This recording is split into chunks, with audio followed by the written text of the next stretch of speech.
বসন্ত উৎসব শুধু রঙের উৎসব নয়, এটি হলো নতুন ঋতুর আগমন।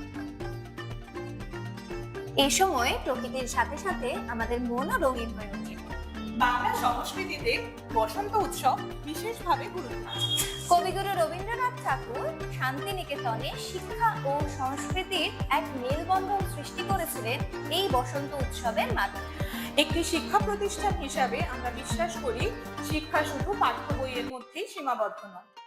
সংস্কৃতি ও মানবিক মূল্যবোধই প্রকৃত শিক্ষার। আসুন আমরা সম্মান ও দায়িত্ববোধ বজায় রেখে নিরাপদভাবে বসন্ত উৎসব পালন করি। কিন্তু মনে রাখবেন, এটি আনন্দের উৎসব। কোনো অবলা প্রাণীকে রং মাখিয়ে এই আনন্দের উৎসব কিন্তু নষ্ট করবেন না। বসন্তের এই রং সবার জীবনে নিয়ে আসুক নতুন আনন্দ ও সাফল্য। বৈঠকি ইনস্টিটিউশনের পক্ষ থেকে সকলকে শুভ দোলযাত্রা।